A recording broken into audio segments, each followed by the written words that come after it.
Hello students, एक बार फिर से स्वागत है आपका अपने यूट्यूब चैनल है स्टडी ज्ञान पे। तो जैसे कि आप सबको पता ही कि 2-3 क्लासेस पहले हमने आपका जो फिफ्थ मेथड था बर्नौली इक्वेशन यानी बर्नौली समीकरण उसे स्टार्ट करा था, जिसके लगातार क्वेश्चन हम आपके लिए कराते जा रहे हैं। और आज की क्लास भी आपकी इसी मेथड से रिलेटेड होने वाली है और आज की क्लास इस मेथड की लास्ट क्लास होने वाली है। इसके बाद जो नेक्स्ट क्लास होगी उसमें हम यहाँ पर हमारा जो सिक्स मेथड है यथार्थ अवकल समीकरण यानी एग्जैक्ट डिफरेंशियल इक्वेशन उसे हम स्टार्ट करेंगे। और आज की क्लास आप पूरे एंड तक जरूर देखिएगा, क्योंकि आज की क्लास में हम काफ़ी इंपॉर्टेंट क्वेश्चन आपके लिए लेकर आए जो कि आपकी बुक के क्वेश्चन से, और ये क्वेश्चन काफ़ी बार पूछे गए क्वेश्चन है यूनिवर्सिटी एग्जाम में। इसलिए आप इस क्लास का पूरा एंड तक जरूर देखिएगा। और जिन भी स्टूडेंट ने इससे पहले की क्लास नहीं देखी तो हमने एक सेपरेट प्लेलिस्ट बना रखी है इन यहाँ पर आपके चैप्टर्स की, तो इसकी प्लेलिस्ट का लिंक आपको डिस्क्रिप्शन में मिल जाएगा। साथ में जो भी स्टूडेंट इस चैनल पर नहीं, इसे सब्सक्राइब जरूर कर लीजिएगा, क्योंकि आपको हमेशा इस चैनल पर बीएससी से रिलेटेड स्टडी मटेरियल आपको प्रोवाइड करवाया जाता है। तो आइए आज की क्लास हम स्टार्ट करते हैं। तो जैसा कि यहाँ पर आप फर्स्ट क्वेश्चन देख सकते हैं जो कि क्या सॉल्व यानी हल कीजिए x square y cube plus x y d y minus d x equal to zero. यहाँ पर हमारी ये क्वेश्चन दे रखा है। अब यहाँ पर आप देखेंगे सबसे पहले तो हम क्या करेंगे, सॉल्यूशन में इस इक्वेशन को यहाँ पर हम लिख देते हैं। उसके बाद क्या होगा, तो उसके बाद आप देखिएगा कि यहाँ पर जो डी एक्स दे रखा है माइनस डी एक्स, इसको हम इक्वल टू के उधर भेज देंगे तो ये प्लस का डी एक्स यहाँ पर आ जाएगा। उसके बाद यहाँ पर आप देखेंगे तो अब हम यहाँ पर क्या करना होगा, तो यहाँ पर डी वाई है वो डी एक्स के क्या जाएगा, अपॉन में जाएगा, क्योंकि जो इक्वेशन बनेगी वो किस रूप में बनेगी, ये आपके d Y upon D x के रूप में। यहाँ पर आपकी इक्वेशन नहीं बन सकती, क्योंकि हमने जितने भी इससे पहले के क्वेश्चंस कर रखे वो सारी d Y upon D x के रूप में था। ये आपका फर्स्ट क्वेश्चन आया है जो कि d x upon D y के रूप में आपका होने वाला है। इस इक्वेशन को हम d Y upon D x के रूप में नहीं बना सकते हैं, तो हमें इसे किस रूप में बनाना होगा, तो इसे हमें यहाँ पर D x upon D y के रूप में बनाना होगा। किसमें, d x upon D y के रूप में बनाना होगा। अगर इस रूप में बनेगा तो हमारा जो इक्वेशन है वो भी चेंज हो जाएगी। कैसे होगी, अगर ये d x upon D y के रूप में हमारा डेरिवेटिव होगा तो इसकी इक्वेशन क्या होगी, d x upon D Y plus P x equal to Q x की पावर एन। यहाँ पर ये क्या होने वाला है आपका, ये आपकी इस बर्नौली इक्वेशन की समीकरण होने वाली है। इसके लिए हम क्या करेंगे, सबसे पहले डी वाई को डी एक्स के अपॉन में भेज देंगे तो D x upon D Y आ जाएगा। फिर यहाँ पर आप देखिएगा यहाँ पर क्या बचेगा, x square y cube plus x y यहाँ पर आपके बच जाता है।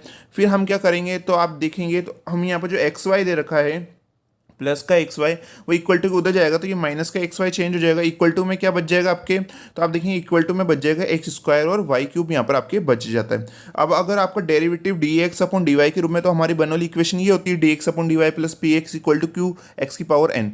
यानी क्यू के साथ जो भी यहाँ पर आपकी एक्स की पावर एन यानी जो भी एक्स की पावर होगी वो कहाँ चल जाएगी, इसके अपॉन में। जैसे हम वहाँ पर वाई की पावर रहता था उसको हम इक्वल टू के उधर अपॉन में भेज देते थे, उस प्रकार अब यहाँ पर क्या होगा, एक्स की पावर जितनी भी रहेगी वो इक्वल टू के उधर यहाँ पर चल जाएगी। तो यहाँ पर आप देखेंगे यहाँ पर D x upon D Y आ रहा है। साथ में यहाँ पर आप देखेंगे तो यहाँ पर आपके इक्वल टू के उधर क्या आ रहा है, एक्स स्क्वायर और वाई क्यूब। अगर डेरिवेटिव आपका d x upon D y के रूप में है तो आपका जो यहाँ पर क्यू की वैल्यू है वो कैसी होनी चाहिए, आपकी वाई की फॉर्म में होनी चाहिए। तो यहाँ पर वाई क्यूब दे रखा है, ठीक है। अब वाई क्यूब के साथ आपकी जो भी एक्स की पावर आएगी वो कहाँ जाएगा, अपॉन में जाएगा। तो यहाँ पर क्या दे रखा है, एक्स स्क्वायर। अब ये एक्स स्क्वायर इसके अपॉन में चल जाएगा सबसे पहले, फिर यहाँ पर इसके अपॉन में यहाँ पर आपके आ जाएगा। जैसा कि हम d Y upon D x का करते थे तो वहाँ पर वाई की पावर एन यहाँ पर अपॉन में जाती थी, और यहाँ पर अगर d x upon D y है तो यहाँ पर एक्स की पावर अपॉन में जाएगी। तो यहाँ पर आप देखिएगा तो यहाँ पर जो एक्स की पावर स्क्वायर है वो सबसे पहले इस d x upon D y के अपॉन में जाएगी, तो one upon x square d x upon D y, फिर एक्स स्क्वायर इसके अपॉन में जाएगी, तो आप देखिएगा एक्स वाई अपॉन में एक्स स्क्वायर यहाँ पर आपके आ जाता है। फिर यहाँ पर आप देखिएगा तो अब क्या है कि यहाँ पर जो एक्स स्क्वायर अपॉन में दे रखा है इसको अगर हम ऊपर लिख देते हैं तो क्या मैं इसको एक्स की पावर माइनस टू लिख सकता हूँ, हाँ बिल्कुल लिख सकता हूँ, क्योंकि मैंने पिछली क्लास में आपको बताया था कि जैसे ऊपर वैल्यू जाती है तो आपके जो साइन है वो क्या हो जाता है, चेंज हो जाता है। तो एक्स स्क्वायर ऊपर जाएगा तो क्या हो जाएगा, एक्स की power minus two D x upon D Y आ जाता है। फिर माइनस में अब यहाँ पर आप देखेंगे एक्स से ये एक्स स्क्वायर कट हो जाएगा, क्या बचेगा, वाई अपॉन एक्स बचेगा। एक्स के ऊपर कुछ पावर नहीं तो वन पावर मान लेते हैं, तो आप देखेंगे एक्स की पावर जो वन है वो ऊपर जाएगा तो वो क्या हो जाएगा, एक्स की पावर माइनस वन और वाई हो जाएगा, ऊपर साइन चेंज हो जाएगा। तो आप देख सकते हैं क्या आ गया, यहाँ पर एक्स की पावर माइनस वन वाई आ जाता है, इक्वल टू में क्या बच जाएगा, वाई क्यूब यहाँ पर आपके आ जाता है, जो कि क्या हो जाती है हमारी इक्वेशन नंबर वन। अब इक्वेशन नंबर वन में यहाँ पर आप देखेंगे यहाँ पर क्या दे रखा है, एक्स की पावर माइनस वन, इसको हमें क्या मानना होगा, वी मानना होगा। जो हम यहाँ पर ये मानेंगे ये हमारी क्या हो जाएगी, इक्वेशन नंबर सेकंड हो जाएगी। अब जो भी चीज़ आप मानते हो उसको आपको यहाँ पर उसका डिफरेंशियल करना होता है, यानी अवकलन भी करना होता है। तो जब आप एक्स की पावर माइनस वन का डिफरेंशियल करेंगे तो कैसे होता है, सबसे पहले जो माइनस वन पावर है वो आगे आ जाती है, फिर एक्स माइनस में हम यहाँ पर देखेंगे इसमें से भी आपको क्या करना होगा, माइनस वन और करना होता है, तो क्या हो जाएगा, माइनस टू हो जाएगा। और यहाँ पर माइनस वन को एक्स से मल्टीपल करते हैं वहाँ पर एक्स ही आ जाता है, तो माइनस एक्स की पावर क्या आ जाएगी, माइनस टू यहाँ पर आपकी आ जाती है। आप देख सकते हैं इसका डिफरेंशियल यानी अवकलन यहाँ पर हो गया है।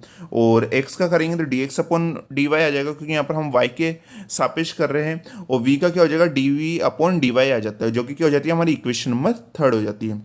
अब आपकी जो इक्वेशन नंबर थर्ड और इक्वेशन नंबर सेकंड आएगी उसको कहाँ रखना होगा, आपको इक्वेशन नंबर वन में रखना होगा। किस प्रकार से रखेंगे, तो एक्स की power minus two D x upon D y है, इसको हम क्या लिख सकते हैं, d we upon D y लिख सकते हैं। यहाँ पर एक चेंज और करना चाहे तो आप एक स्टेप बढ़ा लीजिएगा कि ये माइनस है वो इक्वल टू के उधर चल जाएगा, तो ये क्या हो जाएगा, minus D we upon D Y यहाँ पर आपके आ जाएगा।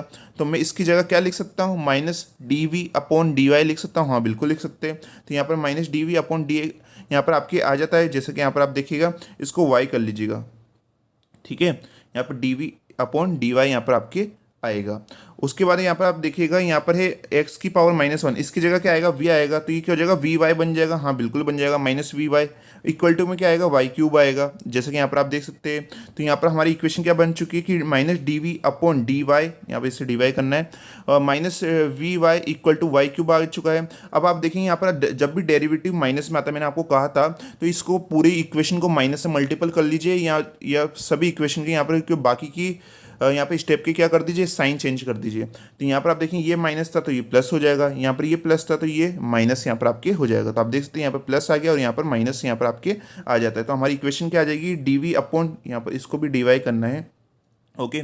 तो D we upon D Y plus y v equal to क्या आ चुका है, माइनस वाई क्यूब यहाँ पर आपके आ जाता है। अब यहाँ पर आप देखेंगे कि v के साथ जो भी कोफिशिएंट यानी गुणांक में दे रखा है ये y, ये क्या होगी, आपकी p की वैल्यू होगी, और इक्वल टू के उधर क्या दे रखा है, माइनस वाई क्यूब, ये किसकी वैल्यू हो जाती है, आपकी q की वैल्यू आ जाती है। तो p की वैल्यू आई है हमारी y, और यहाँ पर आप देखेंगे तो q की वैल्यू क्या आती है हमारे, माइनस वाई क्यूब यहाँ पर हमारे आ जाता है। अब जैसे P और Q की वैल्यू आ जाती है उसके बाद आपको उसका क्या निकालना होता है, IF निकालना होता है, यानी इंटीग्रेटिंग फैक्टर निकालना होता है। उसका क्या फॉर्मूला होगा, अगर डेरिवेटिव हमारे dx अपॉन dy है तो हमारे यहाँ पर IF का फॉर्मूला क्या होगा, e की पावर इंटीग्रेशन P dy होगा। तो यहाँ पर वैल्यू को रख दीजिए, तो यहाँ पर P की जगह क्या रखना होगा, y रख दीजिए, फिर यहाँ पर dy आ जाता है। अब y का आपको क्या करना होगा, इंटीग्रेशन यानी समाकलन करना होगा। y का क्या होता है, वाई स्क्वायर अपॉन टू होता है। तो यहाँ पर IF हमारा क्या निकल के आ जाता है, यहाँ पर IF इक्वल टू ई की power y square upon two यहाँ पर हमारे आ जाता है।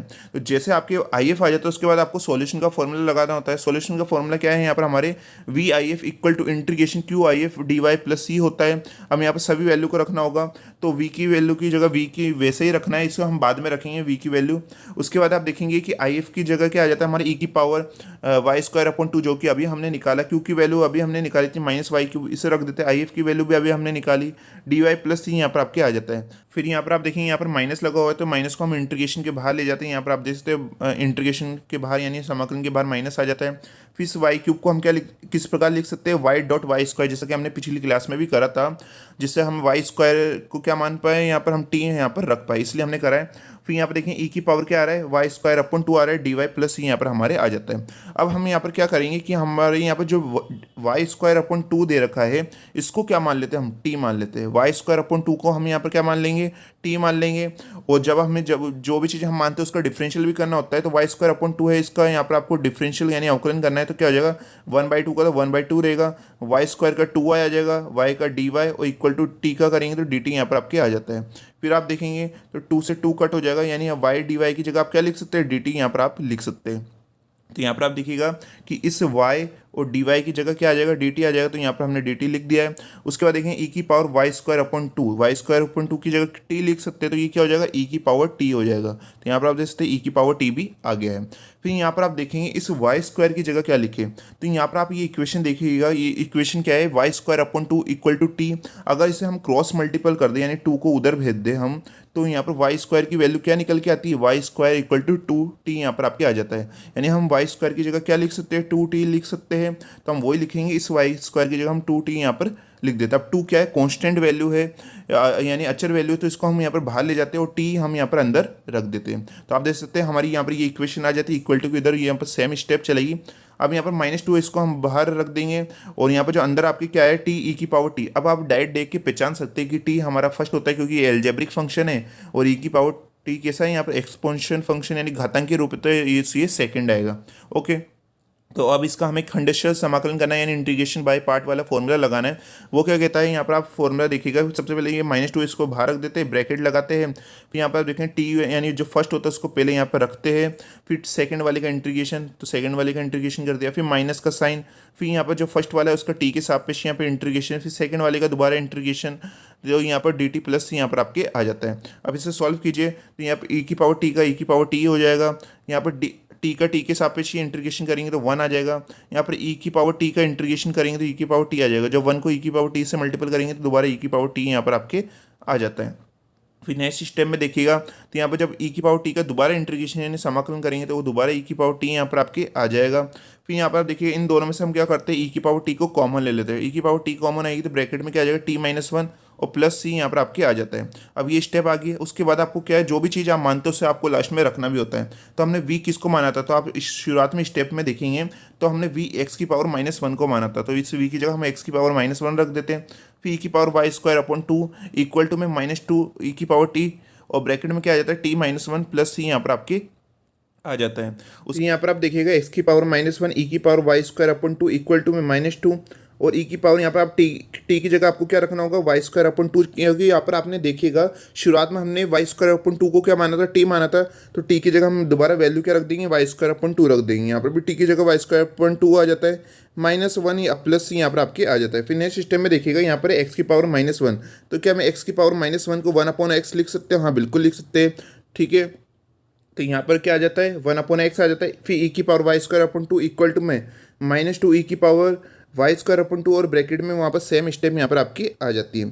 फिर यहाँ पर आप देखिएगा नेक्स्ट स्टेप में क्या है, तो यहाँ पर ई की पावर जो y²/2 है सबसे पहले इसके अपोन में जाएगा, फिर ये आपकी इसके सी के अपोन में जाएगा। तो जब यहाँ पर ई की पावर y/2 इसके अपोन में आता है तो आप देखेंगे सेम आ रहा है, तो यहाँ पर एक दूसरे से कट हो जाता है और क्या बचेगा, तो यहाँ पर केवल -2 और यहाँ पर ये y²/2 -1 यहाँ पर आपके बच जाता है। फिर यही स्टेप यहाँ पर आपकी क्या है, इसके अपोन में जाएगी, तो आप देख सकते हैं इसके अपोन में यहाँ पर ये आ जाता है।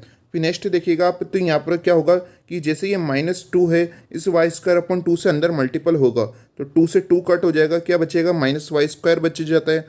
फिर यहाँ पर ये जो -2 है इस -1 से मल्टीपल होगा तो क्या आ जाएगा +2 यहाँ पर आपके आ जाएगा। अब जो अपोन में ई की पावर y²/2 दे रखा है ये ऊपर जाएगा तो इसका साइन चेंज हो जाएगा। अब ये प्लस का y²/2 है तो ऊपर जाते क्या हो जाएगा, ई की पावर y² यहाँ पर आपके आ जाता है। फिर यहाँ पर क्या होगा, इस 2 को पहले लिख दीजिए, फिर -y² को लिख दीजिए, फिर ये स्टेप यहाँ पर आपके आ जाती है और ये फाइनली आपका क्या निकल के आ गया, आंसर निकल के आ गया, जैसा कि यहाँ पर आप देख सकते हैं। और ये काफ़ी अच्छा क्वेश्चन था, काफ़ी बार यूनिवर्सिटी में पूछा गया क्वेश्चन है, क्योंकि ये dx/dy वाला क्वेश्चन है, इसलिए कुछ अलग ही यहाँ पर ये क्वेश्चन हो जाता है, इसलिए इसकी यूनिवर्सिटी एग्जाम में पूछने के काफ़ी ज़्यादा चांस बने रहते हैं, इसलिए आप इसकी अच्छी तरह से प्रैक्टिस कर लीजिएगा। तो अब बात करते हैं हम यहाँ पर नेक्स्ट क्वेश्चन की। इस क्वेश्चन को सबसे पहले तो आप लगा लीजिए मोस्ट इंपॉर्टेंट, ये काफ़ी बार पूछा गया क्वेश्चन है, काफ़ी मोस्ट इंपॉर्टेंट क्वेश्चन है। अब यहाँ पर आप देखिएगा क्वेश्चन क्या है, यहाँ पर हमारे सॉल्व है, हल कीजिए dy/dx + y cos x equal to y की पावर n sin 2x। यहाँ पर हमारी ये क्वेश्चन दे रखा है। इस क्वेश्चन को स्टार्ट करने से पहले अभी तक भी जिन स्टूडेंट्स ने इस वीडियो को लाइक नहीं करा है तो जल्दी से सेशन को लाइक कर दीजिए। तो यहाँ पर सॉल्यूशन में क्या है, सबसे पहले सॉल्यूशन में हम इसी स्टेप को यहाँ पर लिख देते हैं जो हमारे क्वेश्चन में दे रखी है। उसके बाद क्या होगा, तो यहाँ पर अगर डेरिवेटिव हमारे dy/dx के रूप में, तो इक्वल टू के उधर देखिएगा y की पावर जो भी n दी होगी वो कहाँ चल जाती है, इसके अपोन में। तो यहाँ पर ये सबसे पहले y की पावर n इसके अपोन में आ जाएगा, फिर ये इसके अपोन में यहाँ पर आपकी आ जाती है। तो देखिएगा 1/y की पावर n dy/dx, फिर प्लस में इस y के अपोन में भी आ जाएगा, तो y अपोन में y की power n cos x equal to sin 2x यहाँ पर हमारे आ जाता है। फिर यहाँ पर जो y की पावर n है ये ऊपर जाएगा तो क्या हो जाएगा, y की पावर -n हो जाएगा, फिर dy/dx, फिर प्लस में अभी यहाँ पर आप देखिएगा ये स्टेप को बिल्कुल ध्यान से देखिए, y अपोन में y की पावर n। अभी यहाँ पर y की पावर क्या है 1 है और नीचे क्या है y की पावर n दे रखा है। जैसे ये ऊपर जाएगा तो क्या हो जाएगा, y की पावर 1 और y की पावर -n हो जाएगा, साइन चेंज हो जाते हैं। अब दोनों के आधार यानी क्या है बेस सेम है तो इनकी पावर क्या हो जाती है, जुड़ जाती है। तो क्या हो जाएगा, y की पावर 1 -n हो जाएगा। यहाँ पर माइनस दे रखा है तो यहाँ पर भी माइनस आएगा, तो y की पावर क्या आ जाएगा 1 - n यहाँ पर आपके आ जाता है। आप जैसा कि देख सकते हैं यहाँ पर क्या आ जाएगा cos x equal to sin 2x आ जाता है और ये क्या हो जाएगी हमारी इक्वेशन नंबर 1। अब यहाँ पर आप देखिएगा यहाँ पर क्या है y की पावर 1 - n है, इसको क्या मानना होगा, आपको v मानना होगा, जो कि क्या हो जाएगी हमारी इक्वेशन नंबर 2 हो जाएगी। अब आप जो भी चीज़ मानते हो उसका आपको डिफरेंशियल यानी अवकलन भी करना होता है। तो 1 - n सबसे पहले तो कहाँ आएगा, आगे आ जाएगा, डिफरेंशियल में हम यही करते हैं। तो यहाँ पर क्या है y की पावर 1 - n, अब इसमें से -1 और होगा तो 1 से ये -1 कट हो जाएगा, क्या बचेगा y की पावर -n बचेगा। जैसे कि आप देख सकते हैं y की पावर -n आ जाता है, साथ में y का x के सापेक्ष करेंगे तो dy/dx इक्वल टू में v का x के सापेक्ष करेंगे तो dv/dx आ जाता है। फिर यहाँ पर जो 1 - n है वो कहाँ चल जाएगा, इक्वल टू के उधर चल जाएगा। तो आप देख सकते हैं कि y की पावर -n dy/dx की जगह मैं क्या लिख सकता हूँ, 1/(1 - n dv/dx लिख सकता हूँ। तो इसकी जगह क्या आ जाता है, ये हमारी इक्वेशन नंबर 3 आ जाती है। अब आपकी जो इक्वेशन नंबर थर्ड और इक्वेशन नंबर सेकंड आई है उसको कहाँ रखना होगा, आपको इक्वेशन नंबर वन में रखना होगा। किस प्रकार से रखेंगे, तो यहाँ पर क्या दे रखा है वाई की power minus n d Y upon D x. इसकी जगह मैं क्या लिख सकता हूँ, इक्वेशन नंबर थर्ड से वन अपॉन में one minus n d we upon D x लिख सकते हैं, हाँ बिल्कुल लिख सकते हैं। यहाँ पर क्या है वाई की पावर वन माइनस एन, इसकी जगह क्या लिख सकते हैं हम वी लिख सकते हैं, हाँ बिल्कुल लिख सकते हैं। तो ये क्या आ जाएगा कॉस एक्स वी, यहाँ पर आपके आ जाएगा और यहाँ पे इक्वल टू में साइन टू एक्स हम यहाँ पर लिख सकते हैं। तो आप देखिएगा कि समीकरण number one second and third से यानी by equation first second and third यहाँ पर क्या आ गया वन अपॉन में one minus n d we upon D x plus cos x we equal to sine two x यहाँ पर हमारे आ जाता है। उसके बाद आप देखिएगा तो यहाँ पर अपॉन में वन माइनस एन है, इसको इक्वल टू के उधर भेज देंगे। यहाँ पर सबसे पहले तो इधर भेज देते हैं, फिर यहाँ पर इसको इक्वल टू के उधर यहाँ पर हम भेज देते हैं। तो आप देखिएगा क्या आ जाता है यहाँ पर D Y upon D x plus में one minus N cos X we equal to क्या आ जाता है one minus N sine two x यहाँ पर आपके आ जाता है। अब यहाँ पर आप देखेंगे तो यहाँ पर जो v के साथ जो भी कोफिशिएंट है वो क्या हो जाएगी हमारे यहाँ पर p की वैल्यू हो जाएगी। तो p के साथ यहाँ v के साथ कोफिशिएंट क्या दे रखा है one minus N cos X दे रखा है। तो ये क्या हो जाती है आपकी p की वैल्यू हो जाती है इक्वल टू के उधर जो ये पूरी x की वैल्यू ये क्या हो जाएगी हमारी q की वैल्यू हो जाती है, जैसे कि यहाँ पर आप देख सकते हैं। अब जैसे आपकी p और q की वैल्यू आ जाती है उसके बाद आपको किसका क्या निकालना होता है, IF निकालना होता है, इंटीग्रेटिंग फैक्टर यानी समाकलन गुणांक निकालना होता है। उसका क्या फॉर्मूला होता है, उसका फॉर्मूला होता है IF इक्वल टू ई की power integration P D x होता है। सबसे पहले p की वैल्यू रख दीजिएगा जो कि क्या होगी यहाँ पर हमारी one minus n cos x यहाँ पर हमारी हो जाएगी, जैसे कि आप देख सकते हैं। उसके बाद क्या होगा तो one minus n constant value ये बाहर चल जाएगा और इंटीग्रेशन में क्या आ जाता है कॉस एक्स डी एक्स यहाँ पर हमारे आ जाता है। अब जो कॉस एक्स का आप इंटीग्रेशन यानी समाकलन करेंगे तो वो क्या आएगा साइन एक्स आएगा, जैसा कि यहाँ पर आप देख सकते हैं कि आई एफ का यहाँ पर हमारे क्या आ चुका है ई की पावर इंटीग्रेशन, यहाँ पर आप देखें ई की power one minus N sine x यहाँ पर हमारे आ जाता है, जो कि हमारा आई एफ यहाँ पर निकल के आ गया। फिर इसके बाद हमें इसका क्या निकालना होगा, सॉल्यूशन यहाँ पर निकालना होगा। इसका सॉल्यूशन का फॉर्मूला क्या होता है V I F equal to integration Q I F D x plus C होता है। यहाँ पर सभी वैल्यू को रख दीजिए, वी की जगह वी आएगा, आई एफ अभी हमने निकाला ई की power one minus N sine x यहाँ पर रख देते इक्वल टू में इंटीग्रेशन यहाँ पर क्यू की वैल्यू अभी हमने निकाली थी one minus N sine two x रख देते और आई एफ की जगह अभी हमने वैल्यू निकाली इसे यहाँ पर रख देते प्लस सी यहाँ पर हमारे आ जाता है। फिर यहाँ पर आप देखेंगे तो यहाँ पर क्या है वन माइनस एन यहाँ पर रख दिया। साइन टू एक्स का फॉर्मूला क्या होता है, तो साइन टू एक्स का फॉर्मूला होता है टू साइन एक्स और कोस एक्स होता है, ये आपको अच्छी तरह से पता ही है। तो वही फॉर्मूला हमने यहाँ पर रखा है, उसमें से टू यहाँ पर बाहर आ गया है, यहाँ पर इंटीग्रेशन वन माइनस एन बचता है और जो साइन एक्स कोस एक्स आ जाता है जो हमारे यहाँ पर फॉर्मूले से आया। फिर यहाँ पर ये बाकी की स्टेप आपकी वैसी की वैसी यहाँ पर रहती है। फिर नेक्स्ट देखिएगा कि यहाँ पर जो आपके वन माइनस एन और साइन एक्स है इसको अब हम क्या मानेंगे, इसको हम टी यहाँ पर मान लेते हैं। आप देखिएगा one minus N sine x को हमने टी मान लिया है, साइन एक्स की जगह क्या आ जाएगा कोस एक्स आ जाएगा, D x equal to D T आ जाता है। और यहाँ पर आप देखेंगे कोस एक्स की हम यहाँ पर वैल्यू निकाल लेते हैं, वन माइनस एन को कहाँ भेज देते हैं इक्वल टू को उधर भेज देते हैं। तो कोस एक्स की वैल्यू क्या आ जाएगी cos x d x equal to D t upon one minus n यहाँ पर हमारे आ जाता है। अब जो भी वैल्यू आई है उसको हमें यहाँ पर ऊपर रखना भी होगा, किस प्रकार से रखेंगे तो one minus N sine x की जगह हम टी रख देंगे, जैसे कि यहाँ पर आप देख सकते हैं। उसके बाद आप देखिएगा कोस एक्स और डी एक्स की जगह हम यहाँ पर डी टी अपॉन में वन माइनस एन रख देंगे और यहाँ पर दे रखा है ई की power one minus N sine x, तो इसकी जगह हमने टी माना था तो यहाँ पर क्या आ जाएगा ई की पावर टी आ जाएगा आपके। तो इन सभी वैल्यू को हम रखेंगे तो यहाँ पर हमारी ये स्टेप आ जाएगी। आप देखिएगा वी ई की power one minus N sine x equal to में टू यहाँ पर ब्रैकेट में यहाँ पर आप देखिए टी अपॉन में वन माइनस एन ई की power t d t plus यहाँ पर हमारे आ जाता है। अब यहाँ पर आप देखेंगे यहाँ पर जो अपॉन में वन माइनस एन आ रहा है इसको हम बाहर ले जाते हैं क्योंकि ये कांस्टेंट वैल्यू यानी अचर वैल्यू है, तो इसको बाहर ले जाते हैं तो ये क्या आ जाएगा टू अपॉन में वन माइनस एन आ जाएगा और यहाँ पर इंटीग्रेशन में क्या बचेगा टी ई की power t d t plus यहाँ पर आपके आ जाता है। अब इसमें देखिए आप साफ पहचान सकते हैं कि टी क्या होगा फर्स्ट होगा और ई की पावर टी कैसा होगा सेकंड होगा, क्योंकि इसके काफ़ी क्वेश्चन हम कर चुके हैं। और यहाँ पर आप देखिएगा तो यहाँ पर ब्रैकेट में आपको क्या करना है, इसको सॉल्व करना है, इसका इंटीग्रेशन करना है। किस प्रकार से इंटीग्रेशन होता है तो फर्स्ट वाले को पहले रखना है यानी टी वैसा का वैसा रहेगा, सेकंड वाले यानी जो ई की पावर टी इसका इंटीग्रेशन होगा, फिर माइनस का साइन, फिर टी का टी के सापेक्ष यहाँ पर डिफरेंशियल यानी अवकलन, फिर ई की पावर टी का अंदर इंटीग्रेशन, फिर यहाँ पर इस पूरे का बाद में इंटीग्रेशन दोबारा करना है, फिर प्लस यहाँ पर आपके आ जाता है। फिर यहाँ पर आप देखिएगा ई की पावर टी का इंटीग्रेशन यानी समाकलन करेंगे तो वही आएगा।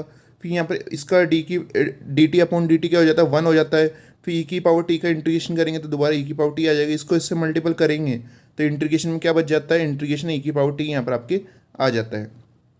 फिर इसे आपको सॉल्व करना है तो ई की पावर टी का इंटीग्रेशन क्या होगा ई की पावर टी यहाँ पर आपके आ जाएगा। फिर आप देखिएगा ई की पावर टी में से यहाँ पर ई की पावर टी दोनों ही दे रखा है तो इनमें से हम ई की पावर टी को कॉमन ले लेते हैं, ब्रैकेट में क्या आ जाएगा टी माइनस वन प्लस सी यहाँ पर आपके आ जाता है। फिर यहाँ पर आपको क्या करना है, सभी वैल्यू को दोबारा रखना भी होता है। तो हमने v किसको माना था, तो v हमने y की पावर 1 माइनस n को माना था, तो इसे रख देते हैं। फिर यहाँ पर सेम स्टेप चलेगी। फिर यहाँ पर आप देखेंगे t हमने किसको माना था, तो t हमने 1 माइनस एन साइन एक्स को माना था, तो इसे भी हम यहाँ पर रख देते हैं। यहाँ पर भी t दे रखा है, तो इसकी जगह भी 1 माइनस एन साइन एक्स हम यहाँ पर रख देते हैं। फिर यहाँ पर आपको क्या करना होगा, इसे सॉल्व करना होगा। अब यहाँ पर जो e की power 1 minus N sine X दे रखा है, सबसे पहले ये इसके अपॉन में जाएगा, फिर इसके यहाँ पर ये c के अपॉन में यहाँ पर आपके जाएगा। तो यहाँ पर आप देखिएगा, जब ये यहाँ पर ये e की power 1 minus N sine x इसके अपॉन में जाता है, तो यहाँ पर दोनों सेम दे रखे, तो एक दूसरे से कट हो जाएगा। क्या बचेगा, केवल बचेगा 2 अपॉन में 1 माइनस एन यहाँ पर बच जाता है, और ये यहाँ पर ब्रैकेट यहाँ पर आपके आ जाता है। फिर यहाँ पर आप देखिएगा कि ये जो वैल्यू है इस सी के अपॉन में आपके आ जाएगी, जैसे कि आप देख सकते हैं यहाँ पर ये सी के अपॉन में आ जाती है। फिर इसे आपको सॉल्व करना है। तो यहाँ पर आप देखिए, जैसे ही अपोन की वैल्यू है ऊपर जाती है, तो ये क्या हो जाता है, साइन यहाँ पर आपका चेंज हो जाता है। तो यहाँ पर आप बाहर माइनस लगा लीजिएगा, यहाँ पर लिखा हुआ नहीं है। तो यहाँ पर ये क्या हो जाएगा, ई की पावर माइनस ब्रैकेट में 1 माइनस साइन साइन एक्स यहाँ पर आपके आ जाता है। हो सकता है कि यहाँ पर ये आपकी बुक में इस प्रकार से भी दे रखा हो कि ई की पावर n माइनस वन यहाँ पर दे रखा हो, और साइन एक्स यहाँ पर आपके इस प्रकार से भी लिख रखा हो सकता है, क्योंकि यहाँ पर जब माइनस अंदर मल्टीपल होगा तो ये n माइनस वन यहाँ पर आपके बन जाएगा। चाहे तो आप ये स्टेप में यहाँ पर लिख सकते हो, और आप देख सकते हैं यहाँ पर ये आपका फाइनल आंसर निकल के आ चुका है। और ये क्वेश्चन काफ़ी इंपॉर्टेंट था, तो आप इसकी अच्छी तरह से प्रैक्टिस कर लीजिएगा। अब जैसा कि स्टूडेंट्स यहाँ पर आप ये क्वेश्चन देख सकते हैं, जो कि आज की क्लास का हमारे यहाँ पर लास्ट क्वेश्चन होने वाला है। और ये जो हमारा मेथड है बर्नौली इक्वेशन यानी बर्नौली समीकरण, इसका भी यहाँ पर ये लास्ट क्वेश्चन होने वाला है, जो कि क्या है, सॉल्व यानी हल कीजिए dy upon D x plus y upon x log y equal to y upon square log Y का होल स्क्वायर। यहाँ पर हमारे ये क्वेश्चन दे रखा है। सबसे पहले हम क्या करते हैं, सॉल्यूशन में इसे यहाँ पर हम लिख देते हैं। उसके बाद हम देखेंगे यहाँ पर डेरिवेटिव यानी अवकलज क्या दे रखा है, D Y upon D X दे रखा है। तो इक्वल टू के उधर जो भी वाई की पावर एन के फॉर्म में होगा हमारे, उसको हम कहाँ ले जाना होगा, इक्वल टू के अपॉन में यहाँ पर ले जाना होगा। तो आप देखेंगे यहाँ पर हमें क्या दे रखा है, वाई लॉग वाई का होल स्क्वायर ये दे रखा है। इसको कहाँ ले जाएंगे हम, यहाँ पर सबसे पहले D Y upon D x के अपॉन में ले जाते हैं, फिर इसको हम यहाँ पर इसके अपॉन में यहाँ पर आपके ले जाएंगे। तो आप देखिएगा यहाँ पर जैसे ही ये वाई लॉग वाई का होल स्क्वायर इसके अपॉन में आएगा, तो यहाँ पर आ चुका है 1 अपॉन में वाई लॉग वाई का होल स्क्वायर, यहाँ पर D Y upon D X आ जाता है। फिर यहाँ पर आप देखिएगा ये इस यहाँ पर ये इसके अपॉन में भी आएगा, तो किस प्रकार से होगा, तो यहाँ पर ये y log y दे रखा है, यहाँ पर भी y log y आ जाता है। यहाँ पर x दे रखा है, तो यहाँ पर भी x आ जाएगा। और ये जैसे ही ये वैल्यू इसके अपॉन में आएगी, तो यहाँ पर हम लिख देते हैं y log y का whole square. Okay, equal to के उधर क्या बचेगा, तो इक्वल टू के उधर केवल 1 अपॉन एक्स स्क्वायर बच जाता है। फिर से सॉल्व करना होगा, तो ये स्टेप तो वैसी की वैसी रहेगी। यहाँ पर y से ये y कट हो जाएगा, log y से log y का होल स्क्वायर कट हो जाएगा। क्या बचेगा, केवल 1 अपॉन एक्स और 1 अपॉन log y यहाँ पर आपके बच जाता है। इक्वल टू में 1 अपॉन एक्स स्क्वायर बच जाता है, जो कि क्या हो जाती है, हमारी इक्वेशन नंबर 1 हो जाती है। अब आपके यहाँ पर देखिएगा 1 अपॉन एक्स के साथ जो कॉफिशिएंट दे रखा है 1 अपॉन log y, इसको हमें क्या मानना होगा, v मानना होगा, जो कि हमारी इक्वेशन नंबर सेकंड होगी। अब जो भी चीज़ आप मानते हो उसका डिफरेंशियल यानी अवकलन भी करना होता है। तो 1 अपॉन log y का डिफरेंशियल यानी अवकलन क्या होगा, तो आप देख सकते हैं -1 अपॉन में log y का होल स्क्वायर, यहाँ पर इसका ये डिफरेंशियल हो जाएगा, क्योंकि ये 1 अपॉन एक्स की फॉर्म में दे रखा है। ओके, उसके बाद जो ये log y दे रखा है, अब इसका भी तो यहाँ पर डिफरेंशियल होगा। तो log y का क्या होता है, 1 अपॉन y होता है, तो ये क्या आ जाएगा, 1 अपॉन y आ जाएगा। तो इसे हम क्या लिख सकते हैं, -1 अपॉन में log y का होल स्क्वायर y हम यहाँ पर लिख सकते हैं। तो वही हमने लिखा है कि -1 log y का होल स्क्वायर, और साथ में y यहाँ पर हमने लिख दिया है। अब y का भी डिफरेंशियल का अवकलन करेंगे तो D Y upon D X आ जाएगा, v का करेंगे तो D we upon D X आ जाता है, जो कि हमारी इक्वेशन नंबर 3 हो जाती है। अब आपकी जो इक्वेशन नंबर 3 और इक्वेशन नंबर 2 आएगी, उसको आपको इक्वेशन नंबर 1 में रखना होगा। किस प्रकार से रखेंगे, तो इसकी जगह आप क्या लिख सकते हैं, तो यहाँ पर आप देखिएगा, इसकी जगह यहाँ पर आप d we upon D x लिख सकते हैं। साथ में देखेंगे यहाँ पर माइनस आ रहा है, तो इस माइनस को हम इक्वल टू उधर ले जाते हैं, तो इस पूरी की जगह हम क्या लिख सकते हैं, minus D we upon D x लिख सकते हैं। इस माइनस का भी आपको ध्यान रखना है, तो इसकी जगह हम क्या लिख देंगे, minus D we upon D x लिख सकते हैं। और यहाँ पर आप देखेंगे 1 अपॉन log y की जगह हम क्या लिख सकते हैं, v लिख सकते हैं। तो यहाँ पर क्या आ जाएगा, आप देखिएगा 1 अपॉन एक्स, और यहाँ पर v यहाँ पर आपकी आ जाता है, इक्वल टू में 1 अपॉन एक्स स्क्वायर यहाँ पर आ जाता है। तो यहाँ पर आप देखिएगा कि समीकरण नंबर 1 सेकंड व थर्ड से क्या आ गया है, यहाँ पर हमारे minus D we upon D x plus 1 upon x we equal to 1 upon x square आ जाता है। अब आपको पता है कि D we upon D X से जो भी हमारा डेरिवेटिव होता है वो माइनस में नहीं आता है, तो इस माइनस को हटाने के लिए हमें क्या करना होगा, बाकी सबके साइन चेंज कर देते हैं। ये प्लस का ये माइनस का हो जाएगा, ये प्लस का यहाँ पर ये माइनस का यहाँ पर आपके आ जाएगा। तो आप देख सकते हैं कि D we upon D x -1 upon x we equal to -1 upon x square यहाँ पर आपके आ जाता है। अब यहाँ पर जो v के साथ कॉफिशिएंट क्या दे रखा है, -1 अपॉन एक्स, ये हमारी p की वैल्यू हो जाएगी, और इक्वल टू के उधर है -1 अपॉन एक्स स्क्वायर, ये हमारी यहाँ पर q की वैल्यू आ जाती है। जैसे पी और क्यू की वैल्यू आ जाती है फिर हमें इंटीग्रेटिंग फैक्टर यानी आई एफ निकालना होता है। इसका क्या फॉर्मूला रहता है, तो इसका फॉर्मूला रहता है आई एफ इक्वल टू में ई की power integration P D x होता है। तो यहाँ पर वैल्यू रख दीजिए, तो पी की जगह क्या रखना होगा, अभी हमने निकाला -1/x, इसे हमने रख दिया और माइनस को हमने इंटीग्रेशन के बाहर रख देते हैं। 1/x का इंटीग्रेशन क्या होगा, तो log x होता है, यहाँ पर हमने लिख दिया है। फिर यहाँ पर आप देखिएगा ये दे रखा है -log x, यहाँ पर इस प्रकार से दे रखा है। अब ये जो माइनस है आपको पता है log के आगे जो भी यहाँ पे वैल्यू होती है वो उसकी पावर बन जाता है, तो ये माइनस क्या बन जाएगी, x की पावर। किस प्रकार से हो जाएगा, log x की पावर -1 यहाँ पर आपके आ जाएगा, जैसा कि यहाँ पर आप देख सकते हैं। और x की पावर -1 को हम क्या लिख सकते हैं, 1/x लिख सकते हैं, बिल्कुल लिख सकते हैं। यहाँ पर क्या होगा, इससे यहाँ पर ये log हट जाएगा और ये बचेगा x की पावर -1, और x की पावर -1 को हम 1/x लिख सकते हैं। तो यहाँ पर आपके आ जाता है आई एफ हमारा क्या निकल के आ गया है, 1/x आ जाता है। अब जैसे आई एफ आ जाता है उसके बाद हमें इसका सॉल्यूशन का फॉर्मूला लगाना होता है। सॉल्यूशन का फॉर्मूला क्या दे रखा है, V I F equal to integration Q I F D x plus C दे रखा है। यहाँ पर सभी वैल्यू को रख दीजिए। अभी v की जगह v वैसे ही आएगा, इसकी v की वैल्यू अभी हमें बाद में रखनी है। आई एफ का अभी यहाँ पर आप देखेंगे आई एफ अभी हमने निकाला 1/x यहाँ पर रख देते हैं। फिर यहाँ पर क्या है q की वैल्यू, तो q की वैल्यू क्या आई थी हमारी, अब देखिएगा q की वैल्यू आई थी -1/x²। इसको यहाँ पर रख देते, माइनस को हम बाहर रख देते और 1/x² आ जाता है। आई एफ की जगह अभी हमने निकाला 1/x, इसे रख देते डी एक्स प्लस यहाँ पर हमारे आ जाता है। अब देखेंगे यहाँ पर x² दे रखा है और यहाँ पर x दे रखा है, मल्टीपल कर देंगे तो क्या बन जाएगा, x³ बन जाएगा। जैसे कि आप देख सकते हैं v/x इक्वल टू में minus integration 1/x³ dx plus यहाँ पर आपके आ जाता है। अब आपको सिंपली क्या करना है कि 1/x³ को आपको इंटीग्रेशन करना होगा, यानी समाकलन करना होगा। इसका समाकलन किस प्रकार से होगा, तो आप देखिएगा सबसे पहले तो x³ है वो ऊपर जाएगा। जैसे x³ ऊपर जाएगा तो ये क्या हो जाएगा, x की पावर -3, यानी इसका साइन चेंज हो जाएगा। उसके बाद आपको इसका इंटीग्रेशन करना है, यानी समाकलन। इंटीग्रेशन कैसे होता है, तो x की पावर -3 है, सबसे पहले इसमें +1 होगा। अब ऊपर जो पावर दे रखी है वही नीचे आएगी, यानी -3 + 1 है, यहाँ पर आप क्या आएगा। अब ऊपर इससे सॉल्व करेंगे तो क्या बन जाएगा, ये x की पावर -2 और अपॉन में भी क्या आ जाएगा, x की पावर -2 यहाँ पर आप क्या आ जाएगा। फिर इसे हम यहाँ पर क्या किस प्रकार लिख सकते हैं कि -1/2। अब यहाँ पर ऊपर जो x की पावर -x यहाँ पर क्या आएगी, x की पावर -2, इसको मैं अपॉन में ले जाऊँगा तो ये x² बन जाएगा। तो क्या हो जाएगा, -1/2 x², यहाँ पर इसका क्या आ जाता है, इंटीग्रेशन यहाँ पर आपके हो जाता है। आप देख सकते हैं 1/x³ का इंटीग्रेशन क्या आया, -1/2 और अपॉन में x² यहाँ पर आपके आ जाता है। बाहर पहले से माइनस दे रखा है तो ये माइनस और ये माइनस क्या हो जाएगा, प्लस यहाँ पर आपके आ जाता है। क्या बचेगा, 1/2 1/x² प्लस सी यहाँ पर आपके आ जाता है। फिर आपको जो भी वैल्यू आपने मानी तो उसे आपको रखना भी होता है। तो आपने v किसको माना था, तो आप ध्यान से देखिएगा v हमने 1/log y को माना था, तो 1/log y यहाँ पर लिख देते हैं। तो क्या आ जाता है 1/x log y equal to में ये 1/2x² प्लस सी यहाँ पर हमारे आ जाता है। और ये क्या निकल के आ गया, यहाँ पर आपका फाइनली आंसर निकल के आ जाता है। जैसे कि आप देख सकते हैं ये भी काफ़ी अच्छा क्वेश्चन था। इसी के साथ हमने जितने भी बर्नौली इक्वेशंस के आपके बुक में क्वेश्चन दे रखे, ज़्यादा से ज़्यादा हमने क्वेश्चंस कराने का प्रयास करा है। अगर कुछ क्वेश्चंस बाकी रह गए तो आप उनकी प्रैक्टिस कीजिएगा, उन्हें यहाँ पर सॉल्व कीजिएगा। अगर तब भी आपको दिक्कत आती है तो या तो आप हमसे इंस्टाग्राम पे पूछ सकते हैं। इंस्टाग्राम की आईडी हमने यहाँ पर डिस्क्रिप्शन में दे रखी है, या जो आप हमारा टेलीग्राम चैनल है जहाँ पर आप स्टडी से रिलेटेड डिस्कस कर सकते हैं, ASG स्टडी डिस्कस के नाम से यहाँ पर हमारे टेलीग्राम चैनल है, इसे आप ज्वाइन जरूर कर लीजिएगा, जिसका लिंक आपको डिस्क्रिप्शन में मिल जाएगा।